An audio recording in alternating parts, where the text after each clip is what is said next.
ኤፍራታ ተስፋ ቆርጣለች። የናታን ቪዲዮ አቤል እጅ እንዳለ ስታውቅ በጣም ነበር የተናደደችው። በቃ የእስከ ዛሬ ልፋቴ ሁሉ መና ቀርተዋል ትላለች። እናም በጣም ትናደዳለች። ጽዮንም እባክሽን ተስፋ አትቁረጪ፣ ይሄ ቀን አልፎ ያፌትንም አሸንፈን ሁሉንም ነገር እናሸንፋለን እባክሽን እያለች ማጽናናት ጀመረች። በመጀመሪያ ግን ጽዮን ነበረች ተስፋ ቆርጣ እራሷ ልታጠፋ ያለችው። እናም እሷ ለማጽናናት ስትመጣ ይሄ ሁሉ ነገር ስትሰማ ግን አልቻለችም። ኤፍራታ በጣም አለቀሰች። እናም ጽዮንን ጥላት ሄደች። ጽዮንም ተከተለቻት። እባክሽን ኤፍዬ ተረጋጊ፣ ሁሉም ነገር ይስተካከላል። ይኸውልሽ ቆም ብለን መጀመሪያ እናስብ። እናም ሰዎች የእኛን ውድቀትና የእኛን እንባ ማየት የለባቸውም እና እባክሽን ተረጋጊ እያለች ኤፍራታን መረጋጋት ጀመረች። እና ኤፍራታም እሺ በቃ ሁሉንም ነገር እናልፈዋለን ብላ ተረጋግታ በስርዓት ማውራት ጀመረ። ኤፍራታም ግን እኮ ናታንን ላጠው ነው ራሴን ሰዎች እንኳን እሱን ማዳን አልቻልኩም እያለች በጣም ስታለቅስ ነበረ።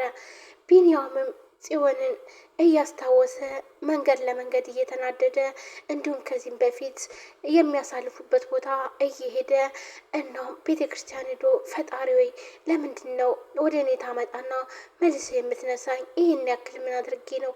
ለምንድን ነው ፈተናውን ያበዛብኝ? እያለ ፈጣሪ የሚፈትነው የሚወደውን ሰው ነው ይባላል። እና ታዲያ ለምን የኔ ፈተና ከወደድከኝ አበዛብኝ እና የኔ የማትሆነውን ሰው ከሆነች ከኔ ያርቅልኝ እያለ ሲጸልይም ነበር።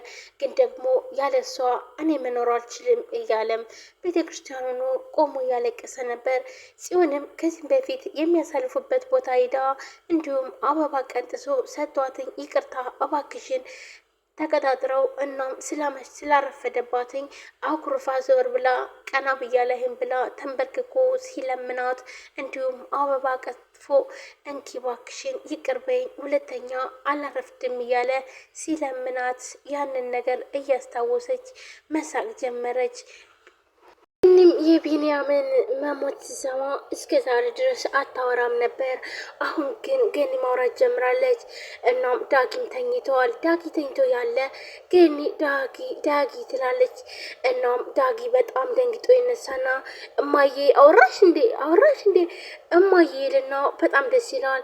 ገኒ ለቀናቶች ማውራታችንም ነበረ ቢንያምንም ሆነ ዳጊንም ሆነ እንዲሁም የሚመጡትን ሰዎች በአይኗ ብቻ ነበር እንጂ የምታይ እንደዚህ አውታ ማውራት አትችልም ነበረ። ምክንያቱም ሉሊት በነገረቻት ሰዓት ደንግጣ ስለወደቀች በድንጋጤ ይሄው በሽታ ነበር የመጣባት። ማውራት ጭራሹንም አትችልም ነበር። አሁን ላይ ግን ገኒ ማውራት ጀምራለች። እኔም ዳግ ያሳዝናታል። ምንድን ነው ግን በእኔ ጥፋት እኔን ቅጣኝ ፈጣሪ፣ ይሄ ልጅ ግን በእኔ ጥፋት ለምን ይቀጣል? ምን አጥፍቶ ነው? ከኔ ተፈጥሮ ነው እያለች ለዳጊ ታስብለታለች። ግን አምላኬ ሆይ ለሱ ብለህ ማረኝ እያለች ፈጣሪዋን መለመን ጀመረች። ሰላም ሰላም፣ ውድና የተከበራችሁ የቻናሌ ቤተሰቦች እንዴት ናችሁ? እንዴት ናችሁ? ሁሉ ሰላም ናችሁ? ብዝት ይበል። ለዚህ ቻናል አዲስ የሆናችሁ ሰብስክራይብ፣ ላይክ፣ ሼር በማድረግ ቤተሰብ ናችሁ። ከልብ ነው የማመሰግነው። ውድ ቤተሰቦች ሐረግ ድራማ ዛሬም ቀጣይ ክፍል ይዤላችሁ መጥቻለሁ። ሐረግ ድራማ በጣም በሚያሳዝን ሁኔታ ኤፍራታና ጽዮን አሁን ላይ ያሉበት ሁኔታ በጣም ከባድ ነው። ምክንያቱም የሚለፉለትና ዋጋ የሚከፍሉለት ሁሉ ፋይል አቤል ጋር ስላለ አቤል ጋር ደግሞ ካለ ደግሞ እያስፈራራ ለህግ አሳልፎ እንደሚሰጥ ነው እያደረገ ያለው። ይህ ማለት ደግሞ በውሸት የተያዘ ፋይል ወይም ደግሞ ያፌት ኤፍራታን ለማሳመን በውሸት የያዘው ፋይል ናታን ሰው ገሏል ብሎ ይሄ ሁሉ ነገር ብዙ ነገር እያደረጋቸው ያለው አቤል ነው እንግዲህ ማለት ነው። ምክንያቱም ይሄን ነገር ከያፌት ሰርቆ ወስዶ ነው። እናም አሁን ላይ እንደዚህ ሆነ። እንዲሁም ኤፍራታ እኔ ናታንን ካጣው መኖር አልችልም፣ የሁሉ ዋጋ የከፈልኩለት መስዋዕትነት የከፈልኩለት ፍቅሬ ሜዳ በለው፣ በቃ እኔ እሱን ካጣው እመኚኝ እኔ መኖር አልችልም ስትልም ነበር ማለት ነው። እንዲሁም ጽዮን ተስፋ ቆርጣ በቃ ደክሞኛል አሁን ላይ ራሴን ላጠፋ ነው ብላ ነበር ለኤፍራታም የደወለችላት። ኤፍራታም ታጽናናታለች። እንዲሁም ደግሞ ቢንያምም ቤተ ክርስቲያን ሄዶ ፈጣሪ ወይ እባክህን ለምንድን ነው ግን የኔ የሆኑትን ነገር ሰጥተህ ያበቃ ለምን ትወስድብኛለህ?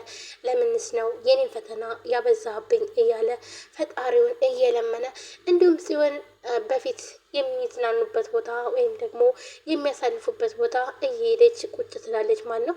የቢኒ ትዝታ ቢኒያም አሁን ላይ ቢኒያምና ጽዮን በጣም እየተጎዱ ነው ማለት ነው። ምክንያቱም ግን ቢኒያም የሚያውቀው ጽዮን እንደማትፈልገውና እንዲሁም ደግሞ አቤልን ጽዮን አዝዘው እንዳገተላት ነው የሚያውቀው ማለት ነው።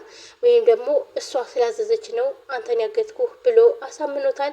እናም ይሄን ደግሞ ውሸት ነው ማለት አትችልም። ውሸት ነው ካለች ግን ቢንያምን መቃብር ቦታ እንዲሁም ደግሞ ናታንን ደግሞ እስር ቤት ነው የምታገኘው ብሏታል። እናም ይሄ ነገር ደግሞ እንዲሆን አትፈልግም።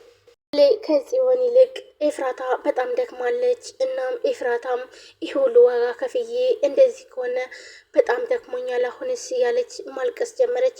እናም ጽዮን እባክሽን ኤፉ አንቺማ እንደውም ጎበዝ እኮ ነሽ፣ ተስፋ አትቁረጭ፣ ይህ ሁሉ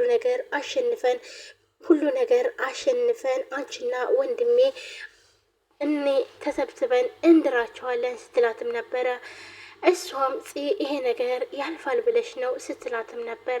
እናም በጣም ተስፋ ቆርጣለች። በተለይ ደግሞ ይህ ቪዲዮ አቤል ጋር ሆነ ማለት በጣም ከባድ ነው። እንዲሁም ያፌት አሁን ላይ በጣም ግራ ተጋብተዋል።